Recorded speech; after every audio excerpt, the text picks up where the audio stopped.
pagpapad. Sabay-abasa ka magaling, magabang na malalaglag. At nagtataka ka pa kapag sabay sa mawala ka na nakakapkap. Ang hilig mo sa teka muna, kaya imbis sa lapian nakuha mo muta. Punto ko sana makuha, na baka sa kakahiga mo ay diyan ka makuba. Anong mission mo sa lupa? Pagpatigas ng batuta, paramihin ang populasyon. Ganyan ba talaga pag walang ambisyong mataas di nalulula? Buti patupa, napapastol, ego puro angas tol. Alas na nagpapanggap, pagka sa labas ng door. Iba-ibang palabas, kaya madalas mag-mall. Akala mo lang nakahabol ka na, pero di ka pa nakakascore. Di lang pala yung tulog yung pwedeng may mapanaginipan. Di rin pwede na lahat ng gusto idaan sa hilingan. Pag may nahiligan, di madalian, di madalian.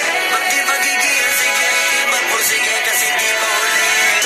Pero sa'yo yun nakadepende, di yun nakabase ka sa swerte. Di lagi pa pwede na, yung pwede lang kung pwede nga. Isipin na walang bagay na hindi pwede. Siyempre, di araw-araw abet, di 5 ng Disyembre. Darating ang peste, yan ang dapat mong pagandaan. Kasi buti pa yung leche, plano may plano kahit leche.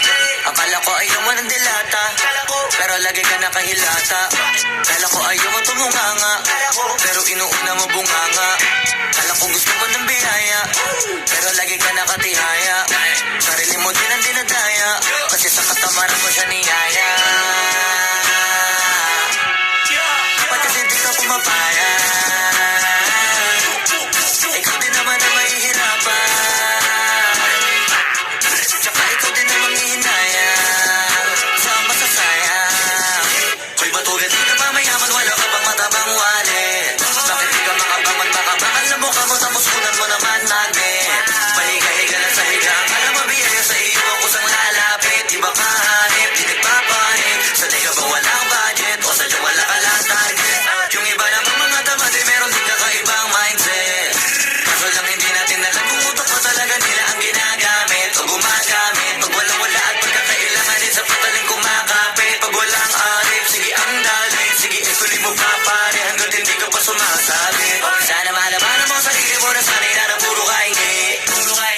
Alam mo naman siguro sa sarili mo hindi yan nakakabilib. Tapos siya pa yung galit sa'yo sa tilikan. Yun naman ang di ko maintindihan. Di mong imposible, di mo din kainisan. Kahit pa ulit-ulit mo pasige ang mali ka na kahit na isang beses mo nang hindian. Sa mga naririnig mo sana nakatuto ka para matuto ka ng sira ulo ka. Ang sakit mo nasa ulo kasi baka yung sakit mo nga